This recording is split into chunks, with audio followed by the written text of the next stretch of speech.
Hello, and welcome back, dear listeners. Tonight, we're stepping into a story wrapped in snow and silence. A tale of an old manor, an even older family quarrel, and a will that was never quite finished.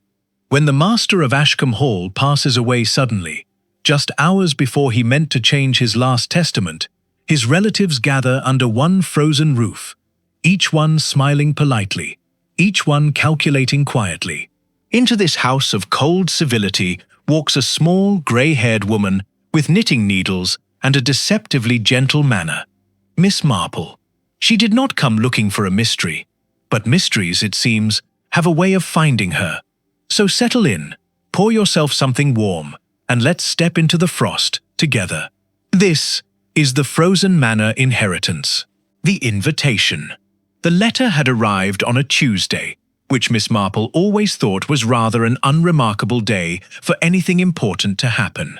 It sat now in her lap, slightly creased from being read 3 times as the train rattled its way north through a countryside that grew whiter and quieter with every mile. Dear Miss Marple, I do hope you will forgive the presumption of an old acquaintance writing to you after so many years. My uncle, Mr. Edmund Voss, has asked that I extend an invitation to you to spend the Christmas season with us at Ashcombe Hall. He remembers fondly your kindness to my late mother, and in his advancing years has taken to gathering old friends about him. The house is somewhat remote, I'm afraid, and the weather has been most uncooperative, but a car will meet you at Marling Station. With warm regards, Constance Voss. It was, on the surface, an entirely ordinary letter, the sort of thing that arrived at this time of year with some regularity, inviting one to draughty country houses for goose and carols, and the particular brand of forced cheerfulness that large families seem to specialize in during the festive season. And yet something about it had nagged at Miss Marple from the very first reading, in the way that a slightly crooked picture frame nags at one, even when one cannot quite say why it ought to be straightened. She had met Edmund Voss only twice, many years ago, through her late friend Amelia. He had struck her then as a sharp, rather private man, not given to sentimental gestures. The idea of him suddenly gathering old friends about him for Christmas sat oddly with her memory of him, like hearing that a stern schoolmaster had taken up watercolor painting. Still, one did not refuse such invitations lightly, particularly not when extended with such evident care, and particularly not when one's nephew Raymond had been making increasingly pointed remarks about Aunt Jane spending yet another Christmas alone in St. Mary Mead, with only her knitting and Mrs. Hartwell's gossip for company. The train slowed, and through the frosted window, Miss Marple watched the platform of Marling Station emerge from a curtain of softly falling snow. It was a small station, the sort with a single lamp and a station master who looked as though he had been waiting there since the war, and beyond it she could see very little, only white fields rolling away into a white sky, the two barely distinguishable from one another. A young man was waiting beside a dark green motor car, stamping his feet against the cold. He introduced himself as Thomas, the Voss family's driver, and took her single suitcase with the brisk efficiency of someone accustomed to far heavier luggage and far less patient employers. "Bit of a drive, I'm afraid, miss," he said, holding the door for her. "Roads aren't what they should be. We may have to go the long way round if the lane by the mills drifted over again." "I am in no particular hurry, Thomas," Miss Marple said, settling herself into the seat with the small, contented sigh of an elderly woman who has successfully avoided a draft. "Tell me, have you driven for the family long?" "Going on 6 years now, miss." He pulled away from the station, the wheels crunching softly over packed snow. "Quiet sort of work, mostly. Mr. Voss doesn't go out much these days, not since his hip went bad. And the rest of the family? I understand there will be quite a gathering this Christmas." In the rearview mirror, Thomas's eyes flickered, just briefly, just enough that someone less accustomed to watching faces might not have noticed it at all. "That's right, miss. All of them coming this year. Hasn't happened in some time that I can recall." "How nice," said Miss Marple pleasantly, and turned to look out at the snow, though she was, in fact, listening rather more carefully than her placid expression suggested. The drive took the better part of an hour. the car winding along narrow lanes, hemmed in by hedgerows wearing thick white coats, past the occasional huddled farmhouse, with smoke rising grey against the gathering dusk. Conversation with Thomas grew sparse. He seemed a pleasant enough young man, but not, she thought, a particularly talkative one, and there was something in the set of his shoulders that suggested a person carrying a thought he did not especially want to share. It was nearly 4 o'clock, and the light had gone the particular flat grey of a winter afternoon surrendering to evening, when the car rounded a final bend and Ashcombe Hall came into view. It was, Miss Marple thought, exactly the sort of house one might draw if asked to illustrate the words, handsome but unloved. Grey stone, steep gables, a great many windows of which perhaps only a third showed any light. Snow lay thick upon the roof, and the long gravel drive had been cleared only enough to allow a single car's passage, banks of white piled high on either side like the walls of a trench. Somewhere behind the house, bare black trees stood absolutely motionless, as though they too were waiting for something. "Here we are, miss," said Thomas, drawing the car to a halt before the great oak door. He did not, she noticed, look particularly pleased about it. Miss Marple gathered her gloves, her handbag, and what she privately thought of as her listening face, and stepped out into the cold. The House of Cold Welcomes. The door was opened before Miss Marple had even reached the top step, by a thin, anxious-looking woman of perhaps 40, wrapped in a cardigan the colour of weak tea. "Miss Marple, oh, thank goodness, we were beginning to wonder if the roads had got the better of you. I'm Constance. We wrote to you."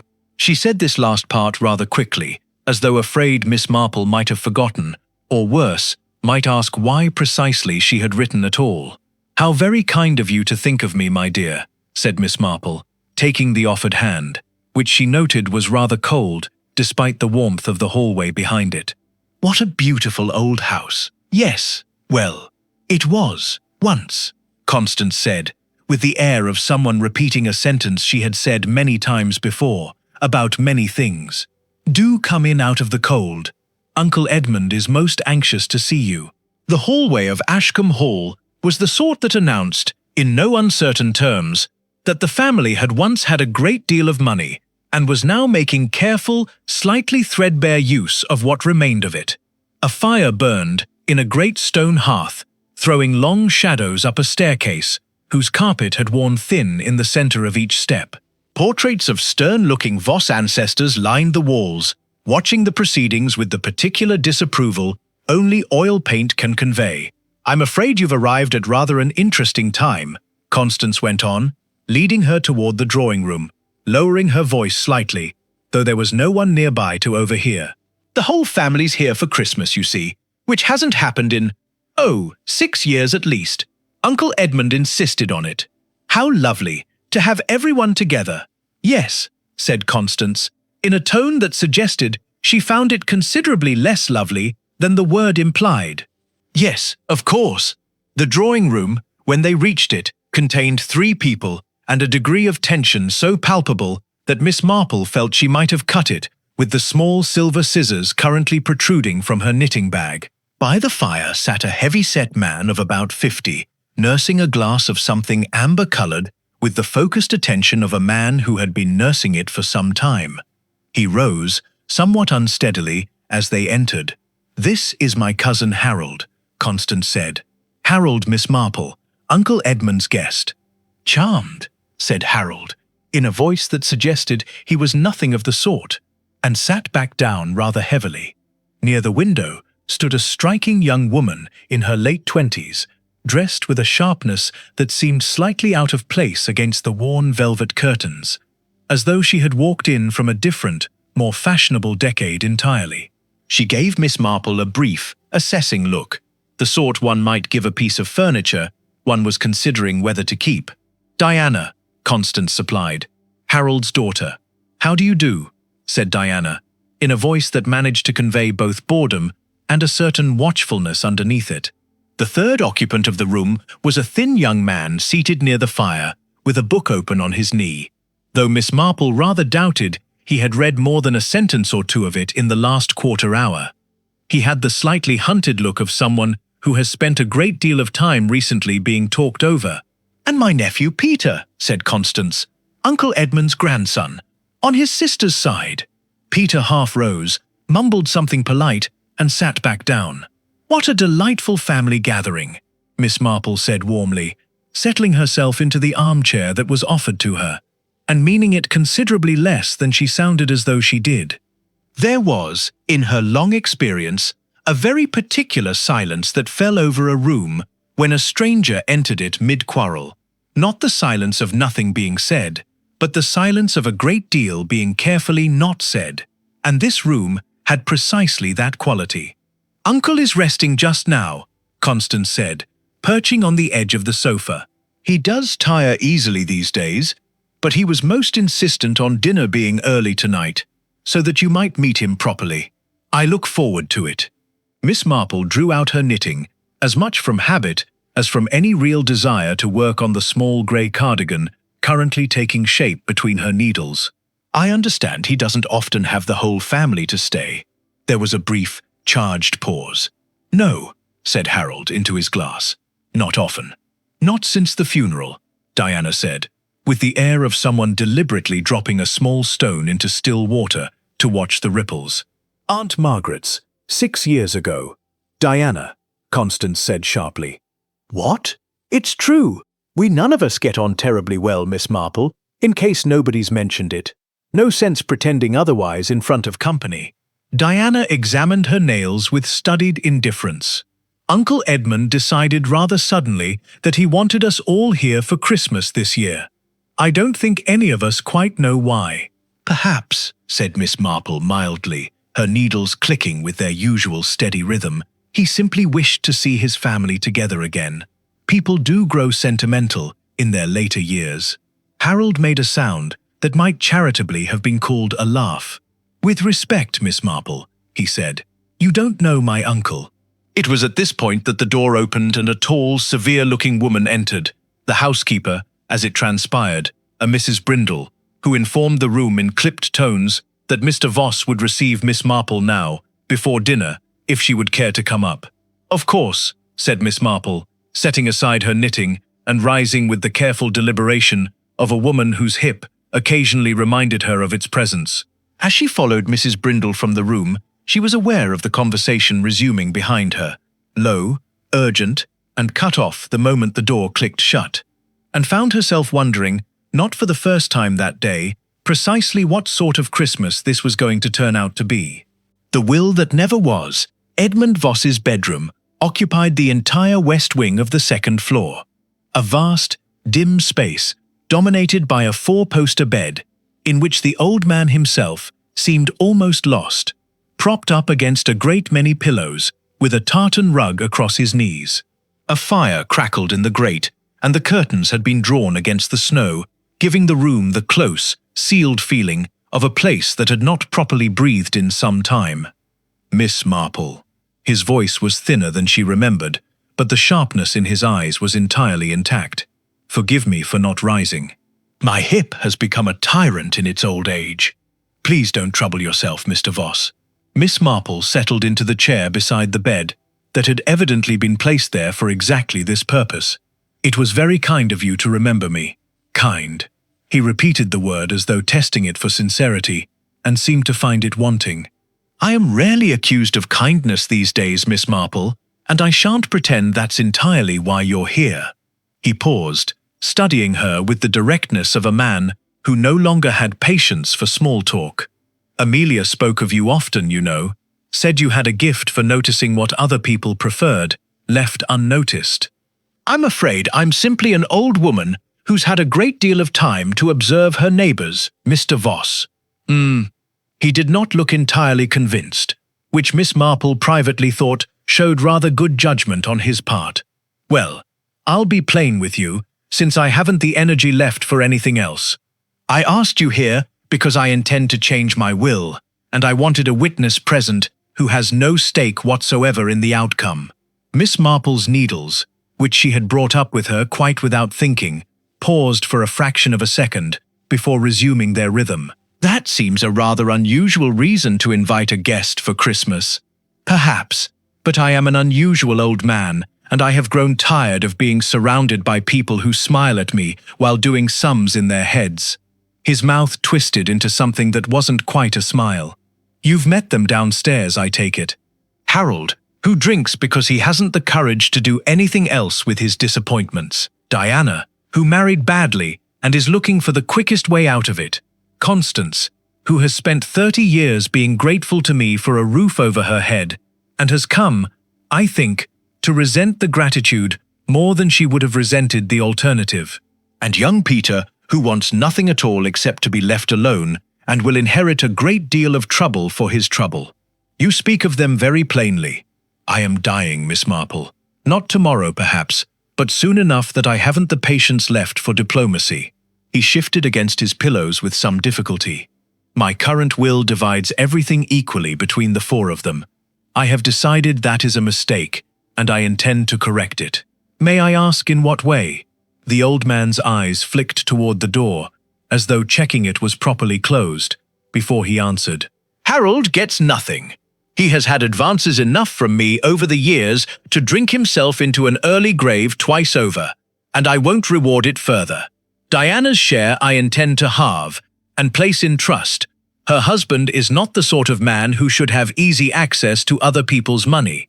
Constance I shall leave provided for, properly this time, not merely tolerated. And Peter," he paused, and something in his face softened, just briefly, into an expression Miss Marple suspected very few people in this house had ever seen. "Peter gets the larger portion. He's the only one of them who's never once asked me for a thing." "And does the family know of these intentions?" "They know I mean to change something. I told them as much 3 days ago, over dinner, in considerable detail as to why, though not the precise figures." A grim satisfaction crossed his face. "I rather wanted them to stew over it. I am old, Miss Marple, and I confess I have not always been a particularly good man, but I find I have developed, late in life, a taste for honesty.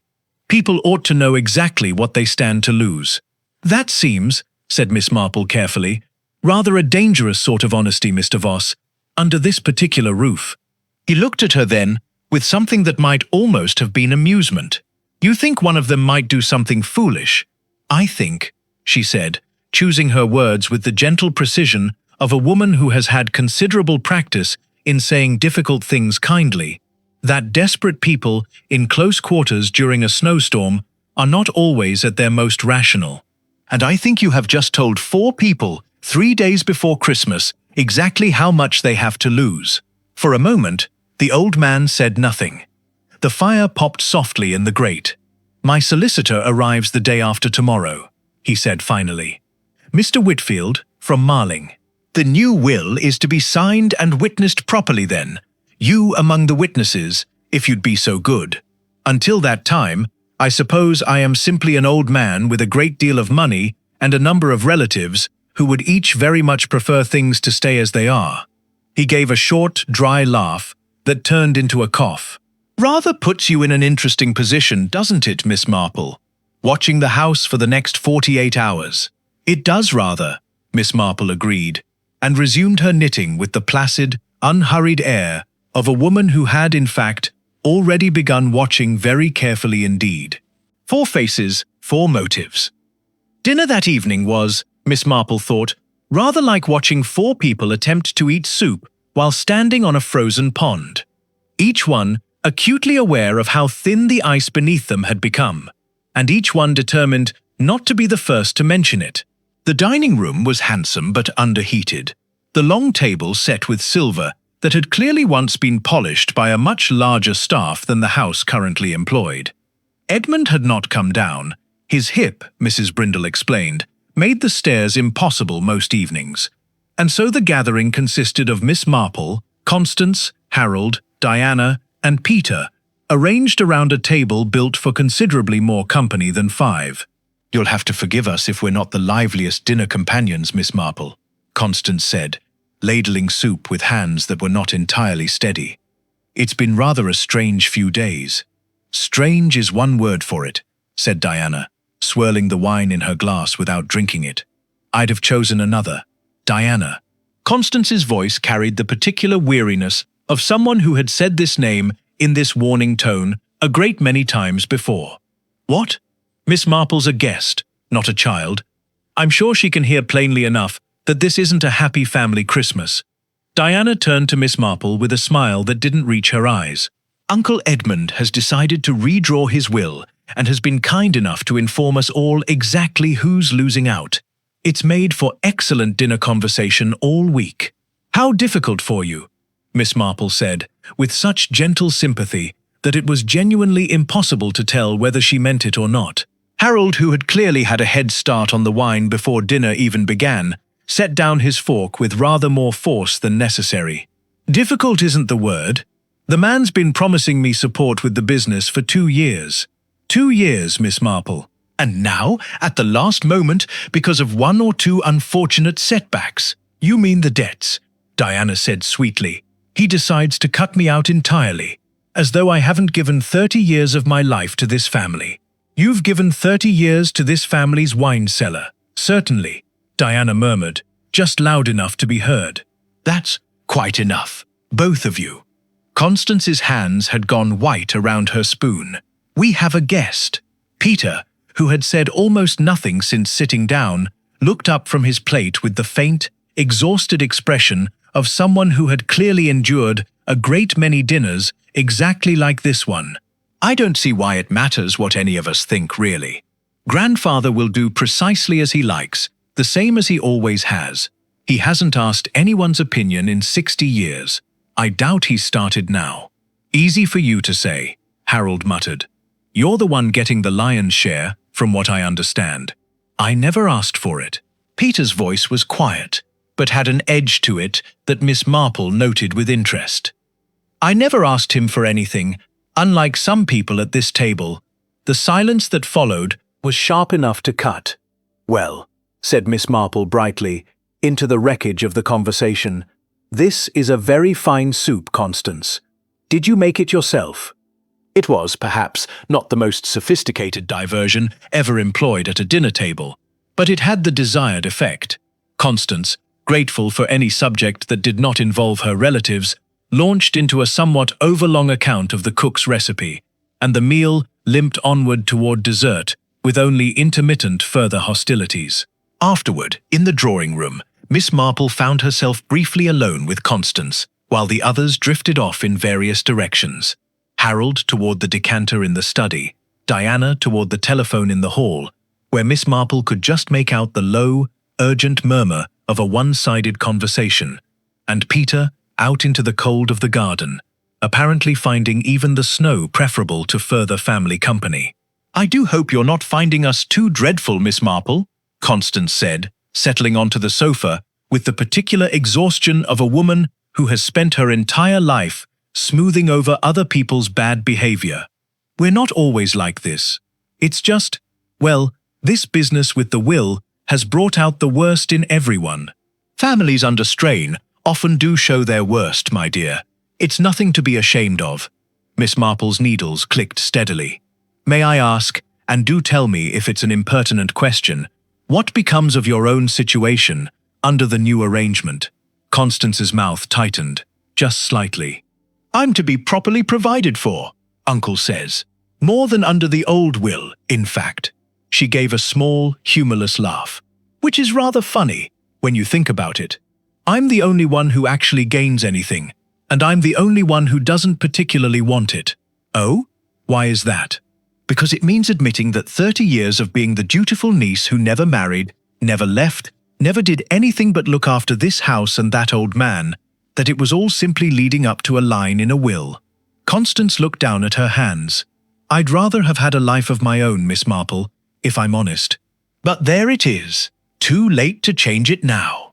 Before Miss Marple could respond, Diana appeared in the doorway, her face oddly pale beneath its careful makeup. The telephone conversation evidently concluded. Has anyone seen Thomas? She asked, in a voice that had lost some of its earlier sharpness. I wanted the car brought round first thing tomorrow, and Mrs. Brindle says he's not in the kitchen. He's probably seeing to the boiler, Constance said. It's been temperamental all week.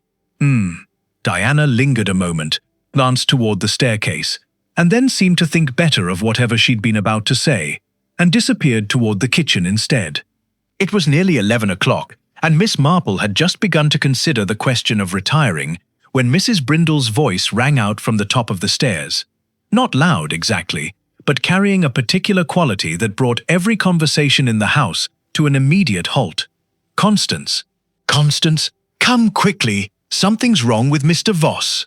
By the time Miss Marple reached the landing, moving rather faster than her hip generally permitted, Constance had already disappeared into the west wing, and Mrs. Brindle stood frozen in the corridor outside Edmund's door, one hand pressed against the frame, her face the color of old paper. "He's not breathing," she said, to no one in particular. "I brought his evening drink up, same as always, and he's not breathing, Miss Marple." Behind her, through the open door, the fire still crackled cheerfully in the grate, throwing warm light across a bed in which Edmund Voss lay utterly, terribly still. Whispers in the snow. The next hour passed in the particular, disjointed way that Miss Marple had come to associate with sudden death, a great deal of urgent movement that somehow accomplished very little, punctuated by long stretches of people simply standing about, uncertain what to do with their hands. Dr. Fenwick was summoned, though the state of the roads meant a wait of nearly an hour before his car could be heard crunching up the drive. In the meantime, Constance had taken charge with a brisk efficiency that rather surprised Miss Marple, given how thoroughly undone the younger woman had seemed only that afternoon, ushering Mrs. Brindle downstairs for tea and brandy, instructing Thomas to clear the drive as best he could, and closing the door to Edmund's room with a firmness that brooked no argument from Harold, who had attempted, twice, to go in and pay his respects. "There'll be time enough for that," Constance told him, not unkindly. Once the doctor's been. Miss Marple, finding herself with little useful to do and a great deal she wished to observe, settled into a chair in the upstairs corridor with her knitting, close enough to the door of Edmund's room to notice who came and went, but not so close as to seem to be lingering with any particular purpose. It was a skill she had perfected over a great many years in St. Mary Mead, the art of being present without appearing to be paying attention, which was, in her experience, a considerably more useful skill than most people gave it credit for. Dr. Fenwick, when he arrived, was a brisk, weather-beaten man of about 60, who had clearly delivered and pronounced upon most of the parish at one time or another. He spent perhaps 20 minutes in the room, and emerged looking, Miss Marple thought, faintly troubled, in a way that he was trying rather hard not to show. "His heart," he said, to the small, anxious knot of relatives who had gathered in the corridor. Not entirely unexpected, given his age and condition, but he hesitated, just slightly, in a manner Miss Marple noted with interest. "But," Harold prompted. "But nothing really. He'd been unwell for some time.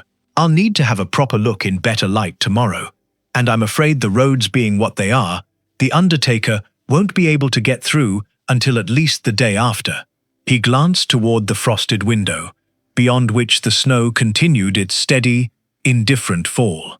"For now, I'd suggest the room be left as it is, and undisturbed." It was a perfectly reasonable thing for a doctor to say, and yet Miss Marple, who had spent the better part of 70 years learning to listen to what people did not quite say as carefully as what they did, found herself turning the phrase over in her mind long after the doctor had gone back out into the snow. "I'll need to have a proper look in better light tomorrow." It was the sort of sentence a careful man used when he wished to commit to nothing, while quietly reserving every option.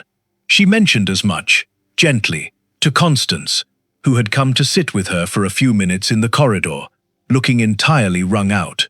"Dr. Fenwick seemed rather thoughtful just now," Miss Marple observed, her needles moving in their steady, unhurried rhythm, almost as though something had given him pause. "He's known Uncle Edmund 40 years, Constance said, rubbing at her eyes. "I expect it simply hit him harder than he expected. It's a shock, even when a man's been unwell." She paused. "It's a shock to all of us, whatever anyone downstairs might think." "Of course, my dear. I didn't mean to suggest otherwise," Miss Marple let a silence sit for a moment, the comfortable, undemanding sort of silence that often persuaded people to fill it themselves. "It's only—" Constance hesitated, glancing toward the closed door. He seemed perfectly well at dinner, the night before last. Tired, but well. And then yesterday, he barely touched his lunch, said his stomach was troubling him. And tonight, she shook her head.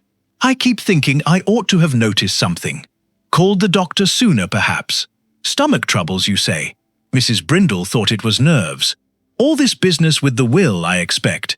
He'd been getting himself quite worked up about it. Constance gave a small, unhappy laugh. We all had. Miss Marple said nothing further on the subject, though she made a small, private note of it, the particular sort of mental note she had learned, over many years, not to mention aloud, until she had rather more to go on. A man troubled by his stomach the day before a sudden heart failure was not, in itself, remarkable.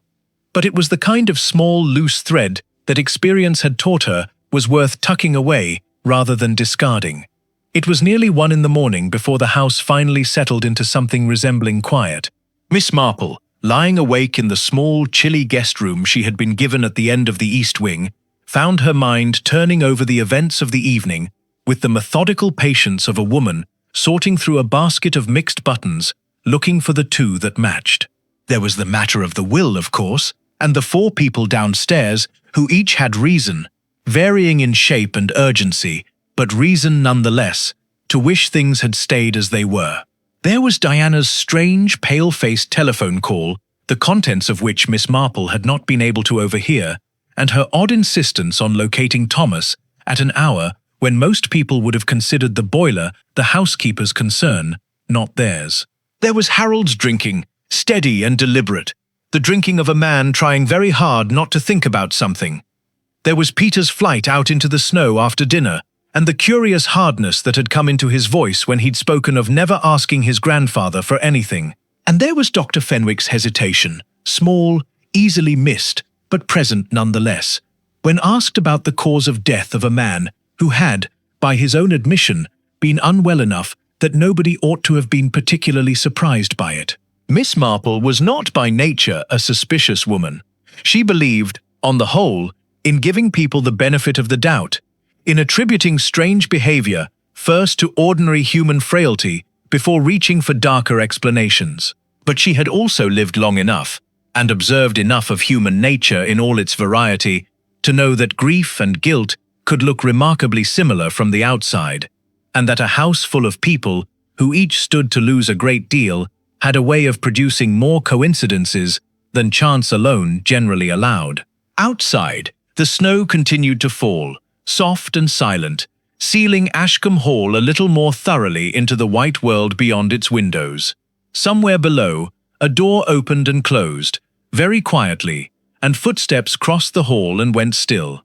Miss Marple, lying in the dark with her eyes open, made a small mental note of the time. A wrong turn. By morning, the snow had stopped, though the sky remained the flat, colourless grey that promised more was coming. Miss Marple came down to breakfast, to find the dining room nearly empty save for Peter, who sat alone over a cup of tea gone cold, staring out at the white garden with the unfocused expression of someone who has not slept. "Good morning," she said, settling herself at the table with the particular brightness she reserved for situations that called for gentle normalcy. "I do hope you managed some rest after such a difficult night." "Not really, no." Peter pushed his cup away.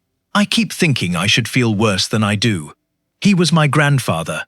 I should be, I don't know, devastated, I suppose. Instead, I mostly feel rather numb, and a bit ashamed of feeling numb. Grief comes in a great many shapes, my dear. There's no proper way to feel it." Miss Marple poured herself tea with steady hands. "You went out into the garden rather late last night, after dinner. It must have been bitterly cold." It was, she would later admit to herself, not a particularly subtle question, and she watched Peter's face carefully as he answered. "I needed the air. Things get rather loud in here, even when nobody's shouting." He gave a small, humourless smile. "You've probably gathered that already." "I had formed something of an impression, yes." Miss Marple buttered her toast with great precision. "Did you happen to see anyone else about while you were out, or hear anything?" Peter's eyes flicked toward her, something sharpening behind the exhaustion. "Why do you ask?" "Oh, no particular reason. An old woman's curiosity, I'm afraid. I find I rather like to know who's where, in an unfamiliar house."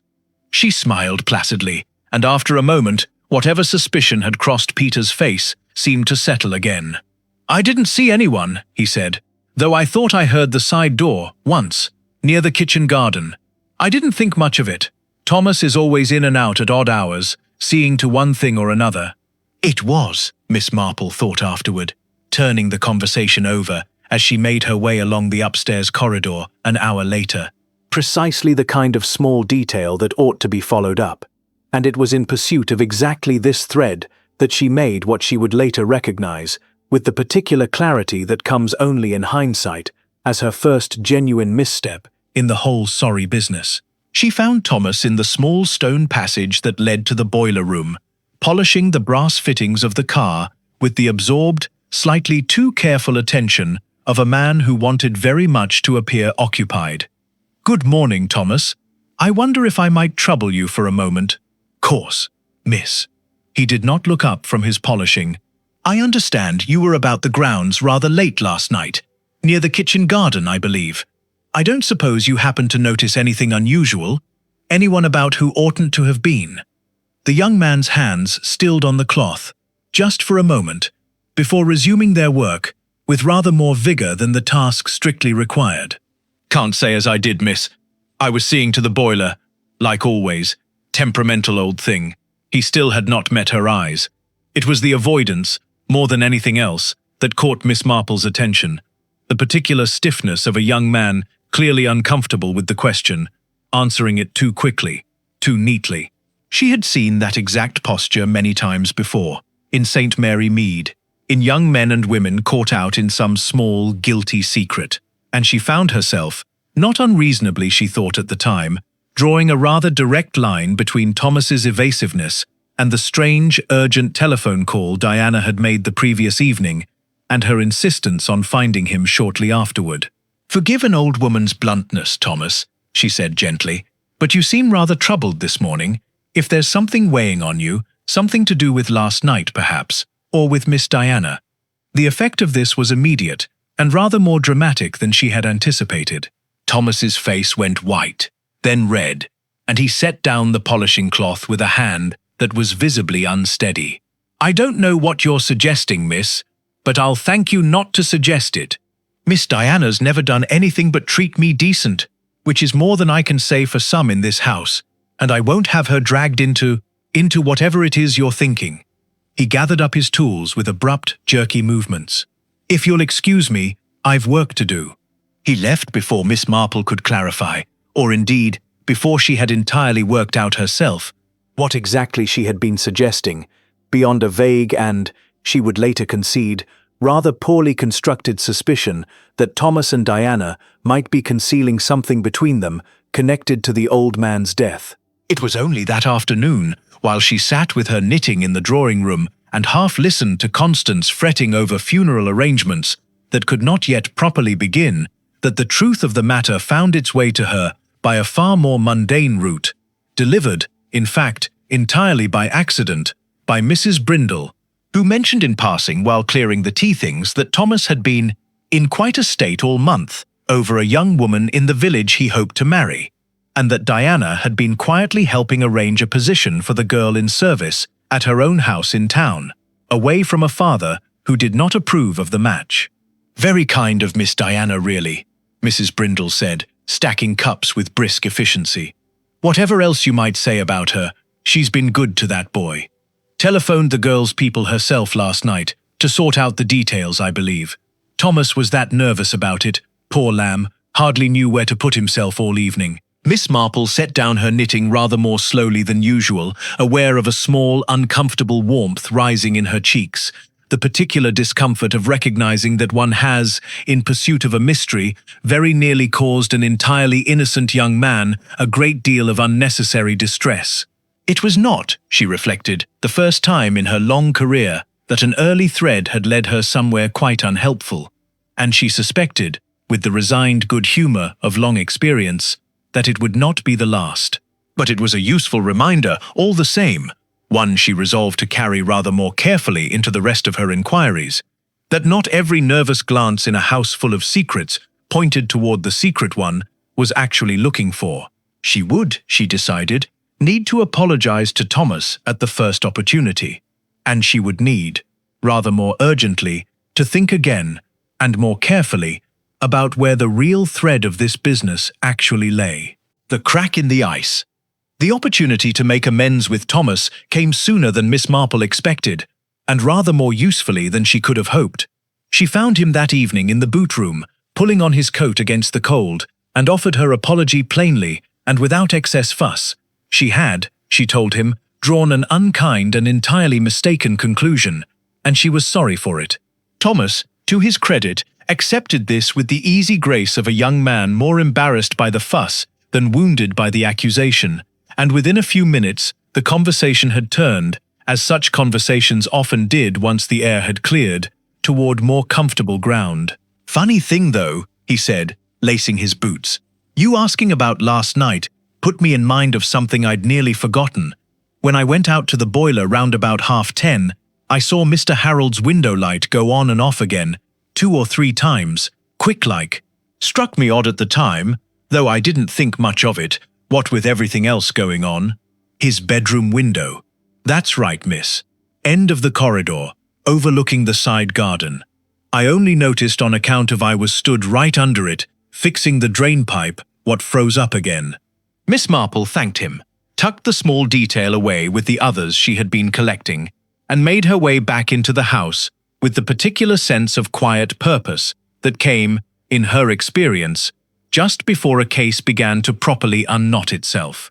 It was Mrs. Brindle, encountered shortly afterward in the upstairs corridor with an armful of linens, who provided the next thread, offered, like the first, entirely without prompting, in the unguarded way that servants in large houses often spoke when they had decided, rightly or wrongly, that a guest could be trusted. "I oughtn't to say anything, Miss Marple, what with the master not even buried yet, but it's been weighing on me something terrible." She lowered her voice, glancing down the empty corridor. "His evening drink, the warm milk I bring up every night at 10. I made it same as always, same kitchen, same jug. But when I came back, through not 20 minutes later, to collect his supper tray, the milk glass was empty and pushed right to the edge of the nightstand, like he'd drunk it down fast. He never did that, always took an age over it, sipping slow on account of his stomach. Was there anyone in the room when you brought it up?" "No, miss, he was alone, but I did pass Mr. Harold on the landing just after, coming down from that direction, though he said he'd only been to fetch a book from the library." Mrs. Brindle's mouth tightened. Funny thing for the library to be in the West Wing corridor, when it's 2 floors below. Miss Marple's needles had gone quite still in her lap. "Mrs. Brindle, I wonder, was there any of that milk left over? In the kitchen, perhaps, or anything Mr. Voss might not have finished? There's a little left in the jug, I shouldn't wonder. I never thought to throw it, what with all the upset." It took some careful, unhurried manoeuvring, the sort that involved a great deal of polite chat with the cook about nothing in particular, before Miss Marple was able to slip down to the kitchen unaccompanied and locate the jug in question, still sitting at the back of the larder shelf, where it had evidently been forgotten in the chaos of the previous night. She did not, of course, possess anything so dramatic as a chemist's testing kit, but she had spent rather a long lifetime developing an excellent sense of smell, and what she detected beneath the ordinary sweetness of the milk was faint, but unmistakable to a nose trained by decades of attention to such things, a thin, bitter, almond-adjacent note that had no business being there at all. She stood quite still for a long moment, the jug in her hands, the kitchen warm and quiet around her, and felt the particular, settling cold of a suspicion that has just become considerably more than a suspicion. It was not proof, not yet. A smell alone would convince no policeman, and the roads remained too treacherous for any proper authority to reach Ashcombe Hall before the day after next at the earliest. But it was enough, she thought, to change the shape of everything she had been considering. Edmund Voss had not simply died of a tired old heart, hastened along by the stress of family quarrels and a stomach that had been troubling him for days. Someone in this house had given that trouble a very deliberate, very final push. She thought of Harold, drinking steadily through dinner, seen on the landing outside his uncle's room, with an excuse that did not hold together under even gentle scrutiny. She thought of the window light flickering on and off in his room, shortly before Mrs. Brindle's discovery of the empty glass. She thought of a man who stood to lose everything under the new will, who had 2 years of promises about to be quietly withdrawn, and who had, by his own admission at dinner, very little left to lose. It was, she reflected, returning the jug carefully to its shelf and making her way back up toward the drawing room with her usual unhurried step, a rather neat and convenient picture, which was, she had learned over a great many years, and a great many such pictures, very often the precise moment at which one ought to look hardest for the piece that didn't quite fit. And there was, she thought, settling back into her chair and taking up her knitting once more, with an outward composure she did not entirely feel, one piece in particular that troubled her, small, easily overlooked, but nagging at her with the persistence of a dropped stitch 3 rows back. Mrs. Brindle had said the milk glass was pushed to the edge of the nightstand, as though set down in haste by someone leaving quickly. But Edmund Voss, she had been told more than once now, took an age over his evening milk, sipping slowly on account of his troubled stomach. If the poison had been in that milk from the moment Mrs. Brindle brought it up, slow-acting, working over the better part of an hour as he sipped at it in his usual unhurried way, then the timing fit well enough with what the doctor had described. But if someone had needed him to drink it down quickly, all at once, rather than at his usual leisurely pace, that suggested something rather different. It suggested someone who had not simply slipped something into the milk and left, trusting to time and habit. It suggested someone who had stayed, perhaps, or returned, someone who had needed, for reasons of their own, to be quite certain the old man drank every last drop before the night was through. Old secrets, older grudges. Miss Marple found Constance the following morning in the small estate office off the library, surrounded by ledgers and correspondence, looking like a woman trying very hard to occupy herself with paperwork, rather than think about anything else. "I wonder if I might ask you something rather delicate, my dear," Miss Marple said, settling into the chair opposite without quite waiting to be invited. A small social liberty she permitted herself only when the matter at hand seemed sufficiently pressing. "Of course." Constance set down her pen, though her eyes carried the wary look of someone who had already had quite enough delicate questions to last a lifetime. "Mr. Voss's evening milk. I understand Mrs. Brindle brought it up each night at 10, and that he generally took some time over it, on account of his stomach." "Yes, that's right. Why do you ask? And on the night he died, were you with him at all that evening, before Mrs. Brindle brought the tray?" Constance's hands went still on the desk. "I looked in on him around 9, to say good night.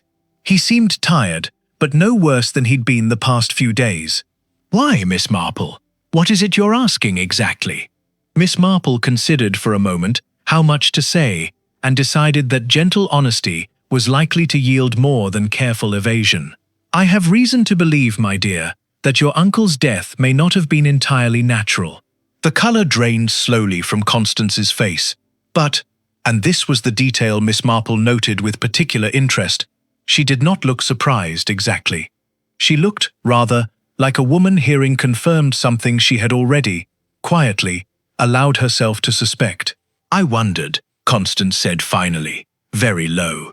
"I told myself I was being foolish. Grief makes people imagine all sorts of things, doesn't it? What did you wonder, precisely?" Constance was quiet for a long moment, her fingers worrying at the edge of a ledger page. "Harold came to me, the afternoon before Uncle died.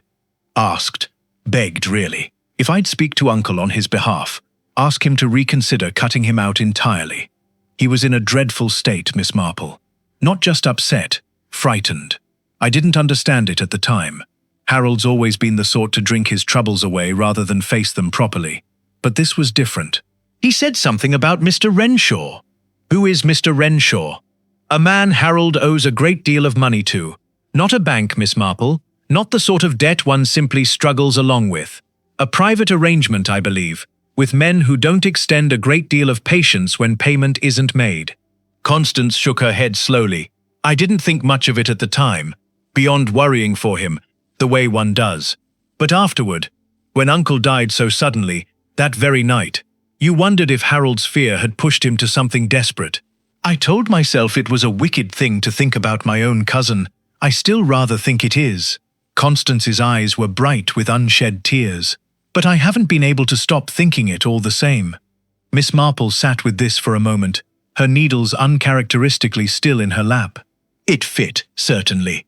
Fit rather too neatly, in fact, alongside everything else she had gathered. The landing encounter, the flickering light, a man with 2 years of broken promises, and now, it seemed, a far more pressing and dangerous debt bearing down on him besides. And yet, Constance, my dear, when Harold came to you that afternoon, frightened as you describe, did he say anything about what he intended to do, any plan, however vague, for managing this Mr. Renshaw? He said he'd asked Uncle for an advance. A large one, enough to settle the debt outright. Uncle refused him outright, said he'd had quite enough of paying Harold's way out of his own poor choices, and that the matter could wait until the new will was settled, same as everything else. Constance's mouth twisted unhappily. Harold left in a state I'd never seen him in before, white as a sheet.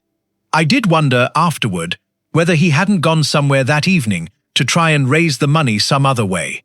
It was, Miss Marple thought, turning this new information carefully alongside everything else she had gathered. A picture that grew more troubling rather than less. But it was also, she noted with the particular discipline she had cultivated over many years of such inquiries, a picture built almost entirely out of fear, desperation, and circumstantial proximity, rather than anything approaching actual proof. A man frightened of his creditors refused the money that might have saved him, seen near his uncle's room on the very night that Uncle died. It was compelling, certainly. It was also, she reminded herself firmly, exactly the sort of story a house full of frightened, grieving people might construct, without quite meaning to, each small, true fact arranging itself, almost on its own, into the shape that seemed to explain everything. She thanked Constance, gathered her knitting, and made her way back through the cold corridors of Ashcombe Hall with the settled, careful feeling of a woman who knew she had very nearly enough to draw a conclusion, and who knew, with equal certainty, that nearly enough and enough were two very different things, particularly when a man's life and reputation hung in the balance of the difference. There remained, she thought, one conversation she had not yet had, and it was, perhaps, overdue. The gathering by the fire. She found Harold alone in the study that afternoon, slumped in a wing chair by a fire that had burned low, an empty glass on the table beside him, and an unopened bottle within easy reach that he had, Miss Marple noted, not yet touched. "Come to accuse me too, have you?" he said, without looking up, as she settled herself in the chair opposite. "Mrs. Brindle's been giving me looks all morning. So has Constance, though she's too polite to say so outright. I had rather hoped," Miss Marple said gently, "that you might tell me yourself, before it came to accusations from anyone." For a long moment, Harold said nothing at all, staring into the dying fire with the hollow, exhausted look of a man who has run entirely out of places to hide. "I went to his room that night," he said finally. 10:30, perhaps a little after. God help me, I'd had some idea of asking him again, one last time, to reconsider the money. I knew it was hopeless. I think I knew it was hopeless before I even climbed the stairs, but Renshaw's men had been to see me again that very afternoon, Miss Marple, and a man gets desperate enough, he'll try anything, however foolish. And did you see him? Speak with him? He was asleep. Oh, I thought he was. Breathing easy, milk glass half finished on the nightstand. I stood there a good 5 minutes, working up the nerve to wake him, and then I thought better of it. Thought, what's the use? He'll only refuse me again. and I'll have woken a sick old man for nothing." Harold's hands, Miss Marple noticed, were trembling slightly around the empty glass. "I left, went back to my room. That's the truth of it, whatever anyone wants to make of it. Did you touch the milk at all? Or anything on the nightstand?" "No, I didn't go anywhere near it. I stood by the door the whole while, didn't even cross the room properly." He looked up at her then, and there was something raw and frightened in his face that was, Miss Marple thought, very difficult to fake. "You think I killed him, don't you? Everyone in this house thinks it. I can see it on their faces, and perhaps they're not wrong to. God knows I had reason enough." "I think," said Miss Marple carefully, "that you are a frightened man who did something rather foolish and rather understandable, and that fear does not, in itself, make a murderer. But I think also, Mr. Voss, that you are not telling me quite everything, and that withholding it serves you very poorly indeed, under the circumstances." Harold was quiet for a long moment, and when he spoke again, his voice had dropped almost to a whisper. "There was someone else in the corridor when I came out of his room." He swallowed hard. "I didn't think anything of it at the time, too wrapped up in my own troubles to pay much mind. But it's been sitting wrong with me ever since, and I haven't known what to do with it, or who to tell." "Who was it, Mr. Harold?" "Peter, coming up the back stairs from the kitchen garden, still in his coat, snow on his boots, looked as surprised to see me as I was to see him." Harold met her eyes at last. "He told me he'd just been out for air. I believed him, at the time. I'm not sure I believe him now. It was that evening, with the snow beginning to fall once more, and the roads still hopelessly impassable, that Miss Marple requested, gently, but with a quiet firmness that brooked no real argument, that the family gather in the drawing-room before dinner. Constance arranged it without question. Diana arrived last, faintly irritated at the imposition. Peter came in still pale from whatever private grief he carried, and took the chair nearest the door, as though keeping half an eye on his own escape. "I am an old woman," Miss Marple began, once they were all settled, her knitting in her lap, though her hands, for once, were still. "And I have, I confess, no proper authority to be asking the questions I am about to ask. The police will arrive soon enough, once the roads allow it, and they will ask them with rather more weight behind their words than I can offer. But I find I would rather understand the truth of this matter myself, before that happens. And I think, perhaps, that some of you would rather I did too." She looked, deliberately and without hurry, around the small circle of faces. Harold, ashen and silent. Diana, arms crossed, watching with a sharpness that had not been present at their first meeting. Constance, twisting her hands in her lap. And Peter, very still in his chair by the door, his eyes fixed somewhere on the middle distance. "There is the matter," she said quietly, "of a glass of milk, drunk down rather faster than its owner's habit, and a smell beneath its sweetness that has no business being there. There is the matter of who was in that corridor, and when, and why each of them has told me only part of what they know. And there is, I think, one detail among all of these that nobody in this room has yet thought to mention, though I suspect, Peter, that you have thought of little else these past 2 days." Peter's face, when he finally looked up, had gone the color of the snow outside the window, the frozen truth. For a long moment, nobody in the drawing-room spoke at all. The fire crackled softly in the grate, and somewhere beyond the curtained windows, the snow continued its slow, indifferent fall, as though the whole world outside had agreed to hold its breath along with the room. "I don't know what you mean," Peter said finally, but his voice lacked the conviction the words required. "I think you do, my dear." Miss Marple's tone remained gentle, almost kind, the tone of a woman delivering bad news to someone she rather wished she didn't have to. "You told me, the first morning after your grandfather died, that you had gone out into the garden for air, and that you thought you heard the side door once, and assumed it was Thomas about his business. But Thomas was occupied with the boiler that whole half hour, by his own account and by Harold's, who saw the light in his window.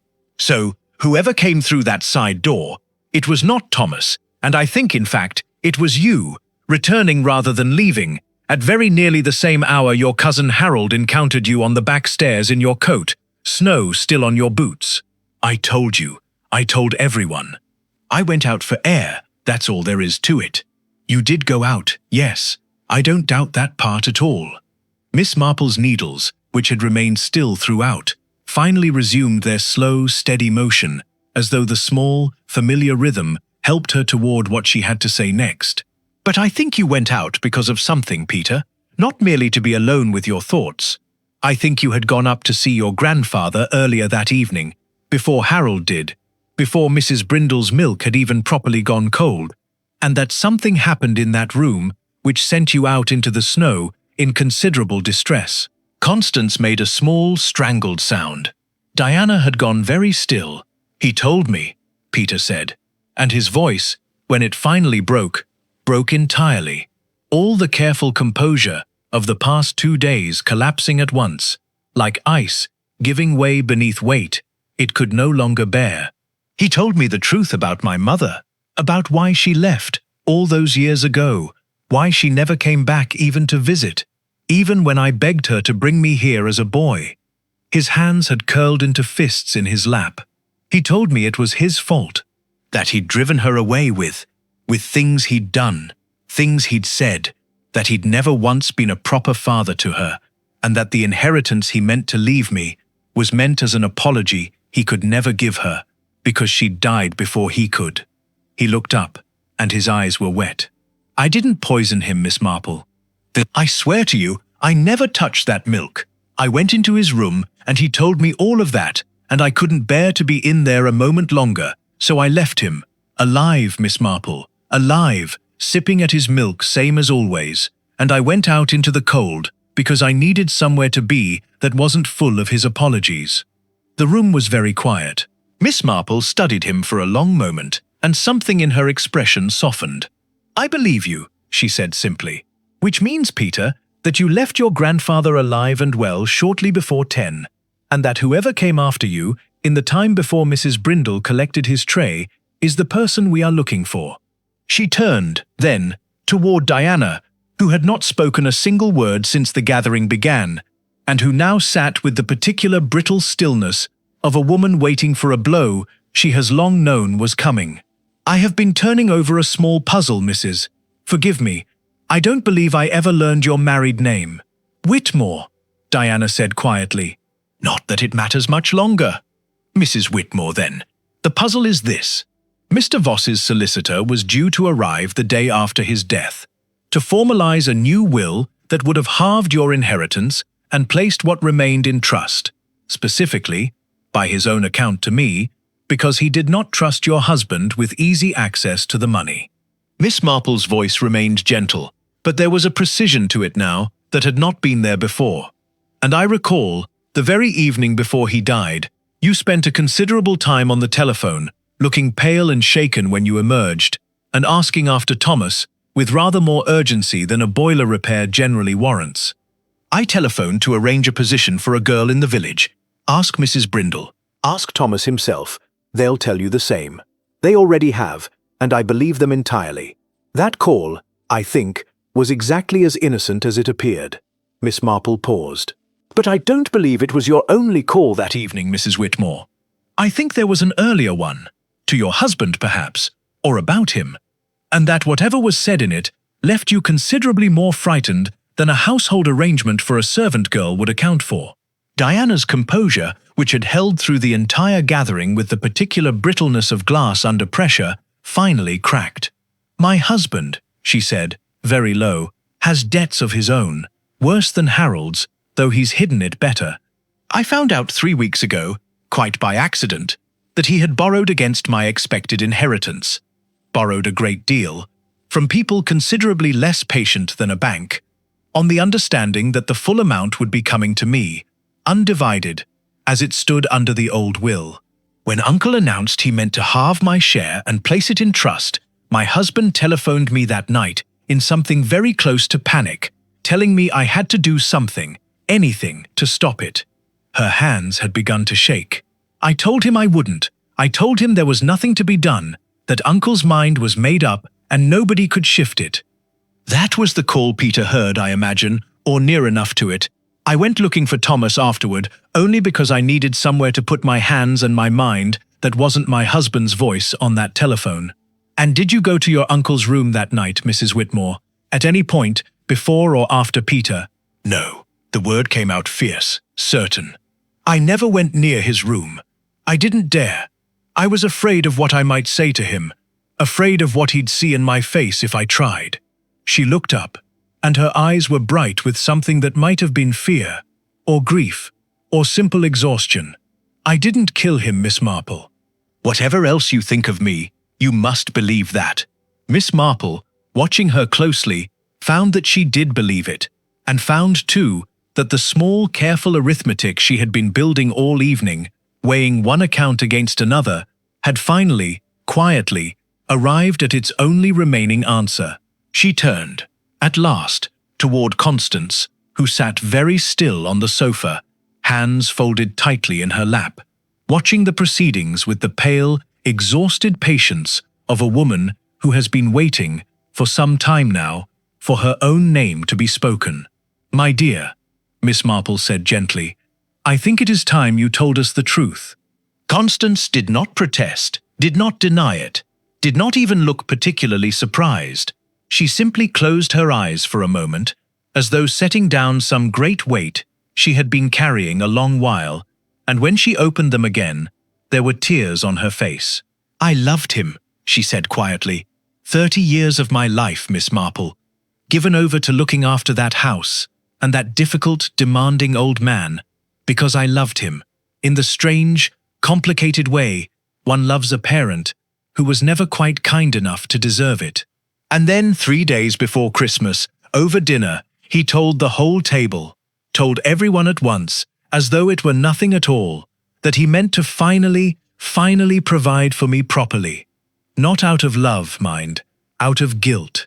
He said as much himself, later, when I went up to thank him. He said he'd realized, rather late, that 30 years of unpaid devotion deserved compensation, the same as he'd give a good servant a pension. Her voice cracked. "A servant, Miss Marple, after 30 years. And so you went to his room that night. I went to ask him to change it. To leave it as it had always been, equal shares, nothing special, nothing that turned what I'd given him into a transaction." Constance pressed a hand to her mouth, steadying herself. "He laughed at me, told me I was being foolish, that money was money, and I'd thank him for it eventually. And I was so angry, Miss Marple, angrier than I think I had ever let myself be in 30 years of swallowing every unkindness that man ever gave me, that when he asked me to fetch him a fresh glass of milk, his own having gone cold while we argued, I went down to the kitchen, and She stopped, unable to finish. "You added something to it," Miss Marple said quietly. "From the gardener's shed, perhaps, or the old rat poison kept in the scullery cupboard.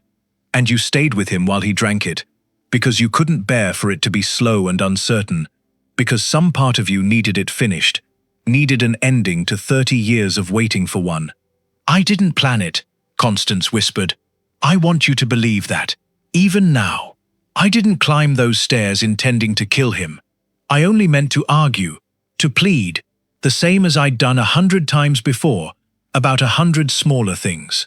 But something in me simply broke, Miss Marple, standing there listening to him laugh at 30 years of my life, as though it amounted to nothing more than a pension owed to a servant. And once it was done, I couldn't undo it, and I have not slept a single proper hour since." The fire had burned low in the grate, and outside the windows the snow continued falling, soft and steady, and entirely unconcerned with the small, terrible truths being spoken in the room beneath it. Nobody moved for a long moment. Harold had buried his face in his hands. Diana stared at her cousin with an expression caught somewhere between horror and an unwilling, exhausted sympathy. Peter simply looked very young, and very tired, and very sad. "I am sorry, my dear," Miss Marple said at last, and meant it entirely. "Truly sorry. I think you loved him more than he ever deserved, and I think 30 years of being taken for granted is a weight that breaks stronger people than you. But it does not undo what was done, and I'm afraid the roads will clear soon enough. and with them will come the people whose duty it is to see this matter properly resolved." Constance nodded, very slowly, and said nothing more. The roads cleared 2 days later, and with them came the police, and Dr. Fenwick's rather more careful second examination, and all the slow, sad machinery that follows a death once it has stopped pretending to be natural. Miss Marple gave her account plainly and without embellishment, and left Ashcombe Hall the following morning in the same dark green car that had brought her. Thomas once again at the wheel, considerably more talkative now that the worst of the house's secrets had finally come into the light. "Funny old Christmas, this turned out to be, miss," he said, as the manor receded behind them into the white fields. "Yes," Miss Marple agreed, watching the grey stone walls disappear into the snow. "Funny indeed," she thought, as the train carried her south again, of Constance's tears and Peter's grief over a mother he'd barely known, and the particular, quiet tragedy of a woman who had given 30 years of devotion only to have it priced, at the very end, like a debt finally come due.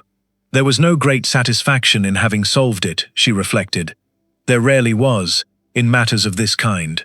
Only the small, sad comfort of truth finally given its proper shape, and the hope, however modest, that somewhere in the unravelling of it, something honest had been allowed to surface at last, from beneath all that careful, frozen silence.